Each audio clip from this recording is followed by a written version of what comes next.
हरिः ओम् श्रीगुरुभ्यो नमः। हरिः ఓం.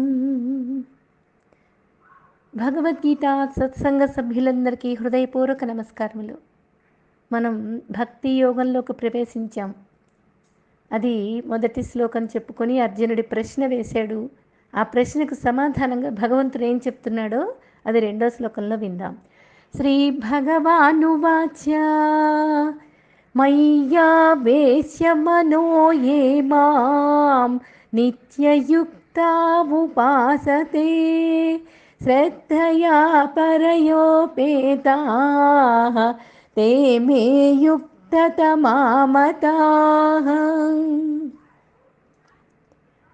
ఇక్కడ భగవంతుడు తేల్చి ఒక్క మాటలో చెప్పేశాడు. అర్జునుడు అడిగాడు, ఏమడిగాడు? సగుణోపాసన, నిర్గుణోపాసన, ఈ రెండిట్లో ఏది గొప్పది, ఏది శ్రేష్టత్వం కలిగింది, ఎవరు శ్రేష్ఠులు అని అడిగాడు. అడిగిన దానికి సమాధానం భగవంతుడు ఒకే ఒక్క ముక్కలో చెప్పేశాడు. ఏమిటి చెప్తున్నాడు? మయ్యావేశ్య మనః, ఎవరైతే వాళ్ళ మనస్సును నాయందే స్థిరంగా ఉంచుతారో, ఏమాం నిత్య ఉపాసతే, ఎవరు నన్నే నిత్యము పూజిస్తూ ఉంటారో, శ్రద్ధయా పరయోపేతాః, గొప్ప శ్రద్ధ కలిగితే తేమే యుక్తతమామతాః, వాళ్ళే నా దృష్టి యందు ఉత్తమ యోగులు, వాళ్ళే యోగ శ్రేష్ఠులు అని చెప్పాడు. ఏం చెప్తున్నాడు? ఎవరి మనస్సు అయితే నాయందు స్థిరంగా ఉంటుందో, ఎవరు నన్నే నిత్యము పూజిస్తారో, గొప్ప శ్రద్ధ కలిగి ఉంటారో, వాళ్ళే నా దృష్టిలో ఉత్తమ యోగులు అని చెప్పేశాడు. ఇప్పుడు సగుణం నిర్గుణంలో ఏది ఉత్తమం అని ప్రశ్న వేస్తే దానికి సమాధానంగా ఎవరికి అనే ప్రశ్న రావాలి. సగుణోపాసన కొంతమందికి ఇష్టమవుతుంది, నిర్గుణోపాసన ఇంకా కొంతమందికి ఇష్టమవుతుంది. మరి అలాంటప్పుడు ఎవరికి అనే ప్రశ్న ఎదురైతే సాంఖ్యులకు, సన్యాసులకు ఈ నిర్గుణోపాసన ఉత్తమమైనటువంటిది, గొప్పది, వాళ్ళు ఆచరించగలుగుతారు. మరి కర్మయోగులకు అంతఃకరణ శుద్ధి, వాళ్ళు ముందు ఆచరణ చెయ్యాలి. ఈ తర్వాత సగుణం నిర్గుణాల మధ్య పోలికే ఉండదు. ఇంకా అర్జునుడు వంటి కర్మయోగులకి సాకారోపాసనే శ్రేష్టము అని తేల్చి చెప్పేశాడు. ఇప్పుడు మనం ఒక మార్గంలో ప్రయాణం చేస్తున్నాం. మార్గంలో ఉన్నవాడికి గమ్యం చేరాలనుకుంటాడు, అంతే కదా. మార్గంలో ఉన్నాడు అంటే గమ్యం చేరాలనే కదా ఉంటాడు. గమ్యం చేరాలి అని అనుకునేవాడు మార్గంలోనే ఉండిపోతాడా, గమ్యం చేరుతాడా? చేరాలనుకున్నవాడు చేరే తీరుతాడు. అయితే మార్గం వదిలేసి గమ్యం చేరుతాడా? కుదరదు కదా. అది మార్గంలో ప్రయాణం చెయ్యాలి, ప్రయాణం చేసి గమ్యాన్ని చేరుకోవాలి, అంతే కదా. అందుకే ఇక్కడ చెప్తున్నాడు, నువ్వు మార్గంలో ఉన్నావయ్యా, మార్గంలో ఉన్నవాడికి సగుణోపాసనే శ్రేయోదాయకం, చాలా సులభతరం కూడా. కాబట్టి ఇది వాళ్ళకి యోగం చేసేట కర్మయోగులకి సగుణోపాసన, నిర్గుణోపాసన జ్ఞానయోగులకి. నువ్వు కర్మయోగివి కాబట్టి నువ్వు సగుణోపాసనే నీకు సులభం, శ్రేష్టమే కాదు సులభం కూడా. కాబట్టి నీ మార్గం ముందు సుగమం చేసుకో. మార్గం అంతా సుగమం చేసుకొని చిత్తాన్ని శుద్ధి చేసుకొని నువ్వు సగుణోపాసన చేస్తూ రావాలి అని చెప్తున్నాడు. ఇద్దరికీ భగవంతుడే గమ్యం. జ్ఞానేమో తన స్వరూపమే భగవంతుడు అని చెప్తాడు. భగవంతుడికి జ్ఞానికి తేడా లేదని భగవంతుడు చెప్తాడు. కానీ ఇక్కడ కర్మయోగి గురించి మాట్లాడుతున్నాడు. జ్ఞానితో ఎలా పోలుస్తాం? కుదిరే ప్రసక్తే లేదు. అర్జునుడు కర్మయోగి, దాదాపు మనమందరము కర్మయోగులమే. కాబట్టి మనకి సగుణోపాసనే శ్రేయోదాయకం. బ్రతుకుని భగవన్మయం చేసుకో అని చక్కగా చెప్పేశాడు. ఆత్మజ్ఞానం అనేది పరమ ఉత్కృష్టమైనటువంటిది. మానవ జన్మ ఎత్తిన తర్వాత ప్రతి జీవికి అదే గమ్యం, అదే గమ్యం చేరాలంటే మార్గం సగుణోపాసనే. ఈ విషయంలో మరో ఆలోచనకు అవకాశమే లేదు. అందరికీ సులభ సాధ్యమయ్యేది కూడా భక్తే. కర్మయోగిని జ్ఞానానికి సిద్ధపరిచేది భక్తే. అందువల్ల చక్కగా నువ్వు భక్తి మార్గంలో నడువు. ఆ దివ్య శక్తిని, భక్తిని నీకు భగవంతుడు ప్రసాదిస్తాడు. ఇప్పుడు ఏది ఎక్కడ ఉంచాలో తెలియకపోతే ఆ ఉన్నది మనకు ఉపయోగం లేకుండా పోతుంది. బాగా అర్థం చేసుకోండి. మనకి బాగా మనస్సు బాగా ఎందుకుంటుందో, ఎందుచేత మనస్సు ఎప్పుడు ఎక్కడికి వెళ్తుందో, ఎలా ఉంటుందో మనకు అర్థం కాకుండా పోతుంది ఒక్కోసారి. ఏది ఎక్కడ ఉంచాలో తెలియదు, మనస్సును ఎక్కడ ఉంచాలో అర్థం కాదు. అలాగ బాగా మనసు అటు ఇటు ఇటు అటు వెళ్ళిపోయి అలసిపోతుంది, దేహం కూడా అలసిపోతుంది. ఇప్పుడు బాగా పని చేస్తే దేహం అలసిపోతుంది, మనస్సు ఎక్కువ ఆలోచిస్తే మనస్సు అలసిపోతుంది, దేహము అలసిపోతుంది. అలసట తెలియకుండా ఎంత కాలమైన మనసు తిరుగుతూ ఉంటుంది. నిజంగా మాట్లాడితే మనస్సు తిరిగినా సరే దేహం అలసిపోతుందేమో కానీ మనస్సు అలసిపోయింది అని అనటానికి అవకాశమే లేకుండా ఉంది. ఎన్ని చోట్లకైనా పోతుంది, ఒక్క చోట మాత్రం ఉండదు. ఎక్కడైనా తిరుగుతుంది, ఎక్కడుందో అర్థమే కాదు. మనస్సు మనిషికి సంబంధించిందే అయినా సరే, మనిషిలో ఉండేదే అయినా సరే, ఉన్న చోట మనస్సు ఉండనే ఉండదు, తిరుగుతూనే ఉంటుంది. అందుకనే నా మనసు మనసులో లేదండి అంటూ ఉంటాం. అదొక చిత్రమైన మాట నిజంగా మాట్లాడితే. మనం చెప్పే విషయం వినేవాడి మనసుకి ఎక్కలేదనుకోండి, అది ఎక్కలేదని మనకు అర్థమైందనుకోండి, అప్పుడే అడుగుతాం మనం, ఎక్కడున్నావు, నేను చెప్పింది తలకెక్కిందా లేదా అంటాం. ఎదురుగా ఉండి వింటున్న మనిషిలో వినే మనస్సు లేదని మనకు అర్థమవుతూనే ఉంది. మనస్సు పాదరసం లాంటిదే, నిలవకుండా జారిపోతుంది. ఇది జ్ఞాని విషయం.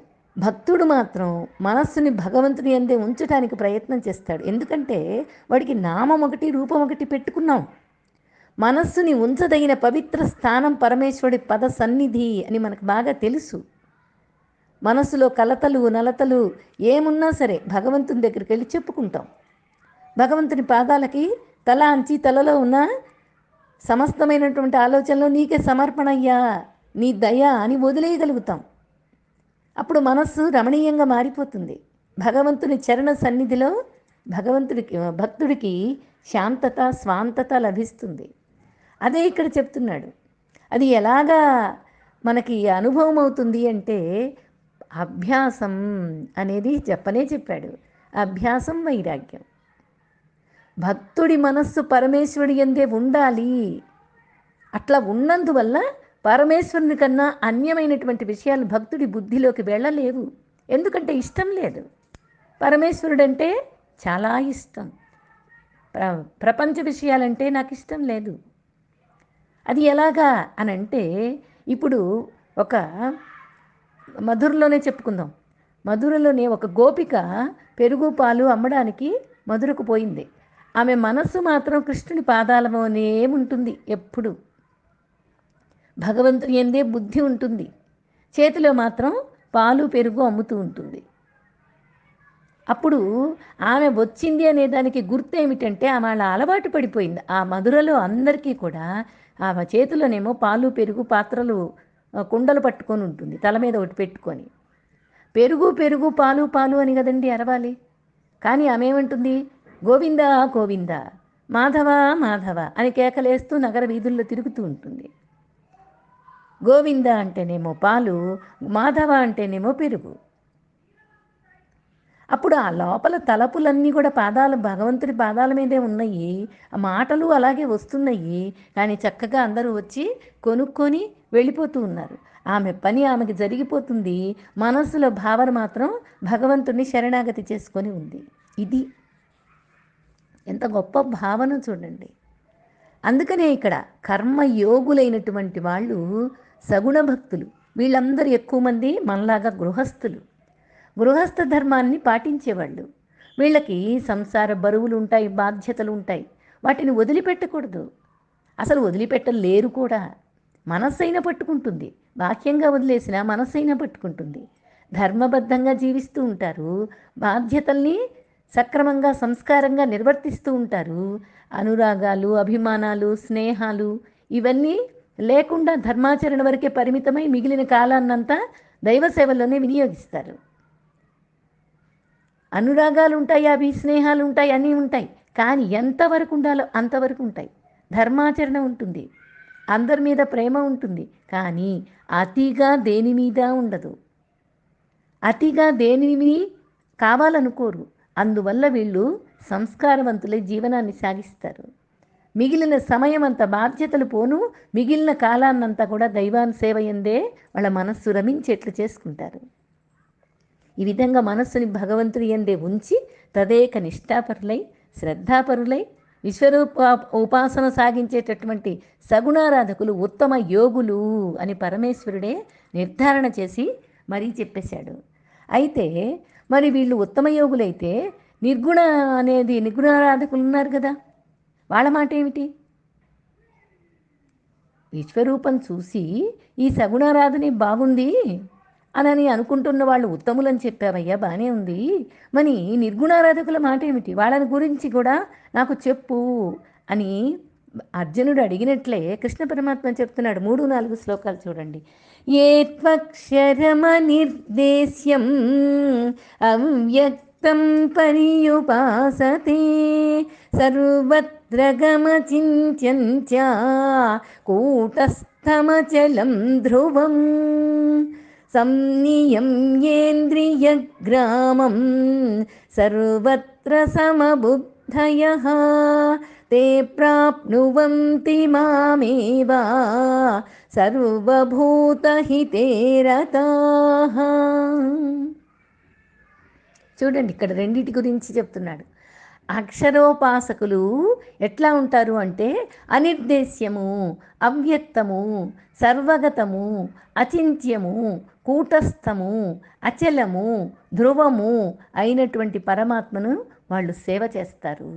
పరమాత్మ ఎలా ఉంటాడో చెప్తున్నాడు. అక్షరోపాసకులు సేవించేటటువంటి పరమాత్మ మొత్తం ఈ గుణాలతో ఉంటాడు. ఆయన గుణాలు అనకూడదు, ఇటువంటి విధంగా ఉంటాడు. మళ్ళీ వీళ్ళ సాధన ఎలా ఉంటుంది? 5వ శ్లోకంలో చెప్పింది, ఇంద్రియ సమూహాన్ని చక్కగా నిగ్రహిస్తారు. 4వ శ్లోకంలో ఏం చెప్పారు? ఇంద్రియ సమూహాన్ని చక్కగా నిగ్రహిస్తారు, సమబుద్ధి కలిగినటువంటి వాళ్ళై ఉంటారు, సర్వభూత హితాలయందు ఆసక్తులై ఉంటారు. అంటే అన్నిటి మీద సమంగా హితంగా ఉంటారు. సర్వభూతాలని కూడా హితంగా చూస్తారు, హింసించరు. వీళ్ళు అక్షరోపాసకులు. ఈ 2 శ్లోకాలలో వాళ్ళ గురించి మాట్లాడుతున్నాడు. సగుణోపాసన గురించి ఒక్క శ్లోకంలో చెప్పేశాడు. నిర్గుణోపాసన గురించి ఈ 2 శ్లోకాలలో మాట్లాడుతున్నాడు. పరమాత్మ నశించేవాడు కాదు, అందుకని ఆయన అక్షరుడు, మార్పు లేనటువంటి వాడు. బాగా అర్థం చేసుకుంది, పరిపూర్ణుడు. ఈ అక్షర పరబ్రహ్మని పరమాత్మని ఉపాసించడానికి 7 విశేషాలని మనకి సాధనాలుగా భగవంతుడు అందిస్తున్నాడు. ఆ 7 విశేషణాలు ఏమిటి? సంక్షిప్తంగా చెప్పుకుందాం. అనిర్దేశ్యం అంటే ఏంటి? పరమాత్మ అవ్యక్తం, ఆయనది అరూపం, ఆయన స్వరూపం అనిర్దేశ్యం. నిర్దేశించడానికి పలాంది ఇది అని చెప్పడానికి లేదు, అందుకని అనిర్దేశ్యం. తర్వాత ఏమన్నాడు? అవ్యక్తం. ఇప్పుడు ఒకళ్ళు మన ముందు ఉన్నారనుకోండి, వాళ్ళు కనపడుతూ ఉంటారు కాబట్టి వ్యక్తమయ్యాడు అని చెప్పచ్చు. కానీ ఇక్కడ వ్యక్తమయ్యేవాడు కాదు, అవ్యక్తుడు. కనిపించదు. వ్యక్తం కాని అవ్యక్తాన్ని ఏమని చెప్తాం చెప్పండి? అలాంటివాడు పరమాత్మ, ప్రమాణాలకు అందడు. అందుకని ఆయన అవ్యక్తం, అక్షరం, అనిర్దేశ్యం అని చెప్పారు. ఇంకా సర్వత్రకం అంటే ఏంటి? సర్వత్రా వ్యాపించి ఉంటాడు, అందుకనే సర్వత్రకమం అంటారు. ఇప్పుడు ఎగ్జాంపుల్ చూడండి, మట్టి కుండ ఉంది. మట్టి కారణం, మట్టి కుండకు మట్టే కదా కారణం. ఈ మట్టి కుండలో మట్టి ఎక్కడుంది అంటే ఏం చెప్తాం చెప్పండి? మట్టి కుండలో మట్టి లేనిది ఎక్కడుందని? అంతటా ఉంది మట్టే కదా, అందుకే దాన్ని మట్టి కుండ అన్నాం కదా. మట్టితో తయారు చేశారు, ఒక రూపం దాల్చింది అంతే. ఆ రూపంలో మట్టి ఎక్కడ ఉందంటే మొత్తం అంతా ఉందదే. అట్లాగే అన్నిటికీ కారణమైనటువంటి అంత తనలో ఇముడ్చుకున్నటువంటి వాడు కాబట్టి ఈ కార్యమైనటువంటి మట్టి కుండలో అంతటా ఏముంది అంటే మట్టే ఉంది. అలాగే సర్వత్రా భగవంతుడే వ్యాపించి ఉన్నాడు. సర్వత్రకమం అచింత్యం అంటున్నారు. అంటే చింతించడానికి వీలు లేదు, ఇంద్రియాలకు అందడు, మనస్సులో ఆలోచించలేము. మరి ఎట్లా ఎట్లా చింతిస్తాము? చింతించే వాని స్వరూపమే అక్షరుడు కాబట్టి చింతించడానికి సాధ్యపడదు అంటున్నాడు. ఇంకా కూటస్థం అంటున్నాడు. అంటే ఇక్కడ రెండు విశేషాలు రెండు విధాలుగా మనం అర్థం చేసుకోవచ్చు. కూట అంటే ఒక విధంగా ఏంటంటే మోసం, వంచన అనే అర్థాలు ఉన్నాయి. కాబట్టి ఇక్కడ మోసాన్ని కూటరూపం అంటారు, తప్పుడు సాక్ష్యాన్ని కూట సాక్ష్యం అంటారు. ఇది ఒక అర్థం. ఇంకో అర్థం, ఈ అర్థాన్ని మనం ఇక్కడ ప్రత్యేకంగా తీసుకోవాల్సిన అవసరం లేదనుకుంటున్నాను. ఇంకొక అర్థం ఏంటంటే దాగలి. అంటే ఇనప పనిముట్లు మనకి, అది ఒక ఇనప పనిముట్టు అనమాట దాగలి అనేది. దాన్ని ఇనుప ముద్దలాగా ఉంటుంది. దిమ్మె అంటారు. ఆ దిమ్మె ఆధారంగా పెట్టుకుంటారు. దాని మీద బంగారు ఆభరణాలు తయారు చేసే వాళ్ళ వద్ద అగ్నిలో కాల్చినటువంటి లోహఖండాల్ని కొట్టి సాగదీయటానికి అనువుగా ఒక ఇనప ముద్ద ఉంటుంది. దాన్నే దాగలి అంటారు. అదే కూటం అంటే. దీన్ని కూటమని కూడా అంటారు. ఈ దాగల్ని ఆధారం చేసుకొని లోహాల్ని అనేక రూపాలుగా తీర్చిదిద్దుతూ ఉంటారు, దాని మీద కొడుతూ ఉంటారు, రూపం తయారు చేసుకొస్తారనమాట. అలాగే బంగారాన్ని తయారు చెయ్యాలన్నా సరే, ఏదన్నా ఆభరణం తయారు చేయాలంటే ఇనపై కానీ బంగారం కానీ ఆభరణాలు తయారు చేయాలంటే ఆ దిమ్మెని ఆధారంగా పెట్టు, అది కదలదు, బాగా బరువు ఉంటుంది, ఒక ఆకారం ఉండదు, ఎట్లా కావాలంటే ఎట్లుంటుంది. దాని మీద పెట్టి మనకు కావాల్సిన ఆకారాలన్నీ తయారు చేసుకుంటాం. ఏ కావాలంటే ఏ రూపం కావాలంటే ఆ రూపాన్ని దాని మీద కొట్టి మరీ డిజైన్ చేసుకోవటానికి అది అవకాశం ఇస్తుంది మనకి. దాన్నే దాగలి అంటారు. అదేంటి? అచలం. అది ఏ విధమైన మార్పు లేకుండా ఉంటుంది. దాని మీద అన్ని మార్పులు జరుగుతుంటాయి. బంగారు ఆభరణాలు, ఇనప ఆభరణాలు ఏవేవో తయారు చేస్తారు, ఇనప వస్తువులు తయారు చేస్తారు, కానీ అది మాత్రం మార్పు లేకుండా ఉంటుంది. అందుకని దాని పరబ్రహ్మం, కూటస్థం, అచలం, దాగలి అని అంటారు. ఇంకా అచలం అంటున్నారు. అచలం అంటే చలనం లేనిది, అంతటా ఉంటుంది. అంతటా ఉండేది ఎలా చెలిస్తుంది? ఇప్పుడు నేను చెలించాలి అంటే నేను ఇక్కడి నుంచి అక్కడికి, నా చెయ్యి ఇక్కడి నుంచి అక్కడికి, నా కాలు అక్కడి నుంచి ఇక్కడికి వెళ్ళగలదు. కానీ నాలో నేనే కదలాలి అంటే నాలో నేను ఎలా కదులుతాను? ఉన్నదంతా నేను 5 అడుగుల 4 అంగుళాలు ఉన్నాను. ఈ 5 అడుగుల 4 అంగుళాల్లో నేను కదలాలి అంటే ఎలా కదులుతాను? ఉన్నదానిలోనే కదలలేను, పక్కకైతే కదలగలను. అలాగే ఇక్కడ పరమాత్మ, అంతటా వ్యాపించినటువంటి పరమాత్మ ఎలా కదలగలడు? చలనం లేదు కదా, చలించడానికి ఇంకా జాగా లేదు. అందువల్ల అంతటా ఉండేవాడు ఎలా చెలిస్తుంది, ఎందులో చెలిస్తుంది, చెలించి ఎక్కడికి చేరుతుంది? కాబట్టి ఈ విధంగా అక్షర పరబ్రహ్మం స్థిరంగా ఉంటుంది, నిత్యంగా ఉంటుంది, ధ్రువంగా ఉంటుంది, అచలంగా ఉంటుంది. ఇంకా ధ్రువం అంటున్నాడు. అధ్రువం ఏమిటి? అక్షర రూపుడైనటువంటి పరమాత్మకు సంబంధించిన 7 లక్షణాలు కూడా ఇక్కడ చెప్పారు. ఏది అచలమో అది స్థిరమే, అదే ధ్రువం కూడా. ఏ మార్పు లేనందున అది పరమాత్మ ధ్రువం అని చెప్తున్నారు. ఇక్కడ ఈ విధంగా మనకు చెప్పి ఈ ఆత్మస్వరూపాన్ని అనుసంధానం చేయడమే అవ్యక్తోపాసన. భక్తులు ధ్యానించే విశ్వరూపోపాసన కన్నా ఇది విలక్షణంగా ఉంటుంది. అందుకే అక్షరోపాసకుని జీవన శైలి ఎలా ఉంటుంది అంటే దాని గురించి మాట్లాడుతున్నాడు ఇక్కడ. ఇదేమో 3వ శ్లోకం అంతా ఇప్పుడు చెప్పాడు. 4వ శ్లోకంలో ఏం చెప్తున్నాడంటే వాళ్ళ జీవన శైలి ఎలా ఉంటుంది, జ్ఞాననిష్ట వైభవం ఎలా ఉంటుంది, వాళ్ళది నిరాకారోపాసన, నిర్గుణోపాసన 7 విశేషాలతో చెప్పుకున్నాం కదా. ఇవన్నీ వాస్తవానికి అర్థం చేసుకోవాలి. ఉపాసనలు కావు. మరి భక్తుడైనటువంటి జ్ఞాని విషయంలో ఉపాసన అనేది ఉండదు. మరి ఏముంటుంది? అనుభవం ఉంటుంది. వాళ్ళ అనుభవం ఎలా ఉంటుంది? వాళ్ళ జీవన శైలి ఎలా ఉంటుంది అంటే జ్ఞాననిష్ట వైభవంతో ఉంటుంది. ఏమిటది అంటే ఇంద్రియ సమూహాన్ని చక్కగా అదుపులో ఉంచుకుంటారు. అంతటా సమబుద్ధి కలిగి ఉంటారు. సర్వభూతాలకి హితం చేస్తూ ఉంటారు. ఇది శరీరం కూడా ఒక రథం లాంటిది. రథాన్ని గుర్రాలు లాగినట్లు ఈ శరీరాన్ని ఇంద్రియాలు ఈడుస్తున్నాయి. విషయ ప్రపంచమనే రహదారిలోకి లాక్కొని పోతున్నాయి. పట్టు తప్పిన గుర్రాలు రథాన్ని పెడదారి పెట్టినట్లు ఈ ఇంద్రియాలు మన మాట వినకుండా ఈ జీవన విధానాన్ని దారి తప్పిస్తున్నాయి. అందరికి అనుభవంలో ఉన్న విషయమే కదా. మరి గుర్రాలను అదుపు చేయకుండా గమ్యాన్ని చేరడం ఎలాగా? దుస్సాధ్యం కదా ఇది. ఇంద్రియాల్ని నిగ్రహించకుండా జీవుడు గమ్యాన్ని చేరడం అంటే ఎలాగా? దుర్లభం అని చెప్పేశాడు. దానికే ఎగ్జాంపుల్ ఇస్తున్నాడు. పూర్వం ఒక రాజుగారు ఉండేవాళ్ళట. ఆయన ఏం చేశాడంటే పండితుల బుద్ధికి బాగా పరీక్ష పెట్టాలి. వీళ్ళు పండితులు అనుకుంటున్నారు, వీళ్ళకి ఎంత మాత్రం బుద్ధిలో పాండిత్యం ఉందో తెలుసుకోవాలి అని చెప్పేసి ఒక పరీక్ష పెట్టాడు. ఏంటంటే ఆ పరీక్షలో గెలిచిన వాళ్ళకి మణిహారం ఇస్తానన్నాడు. అందరూ ఈ మంత్రి గారంతా సభలో అంతా కూడా వీటి గురించి మొత్తం అంతా చెప్పారు.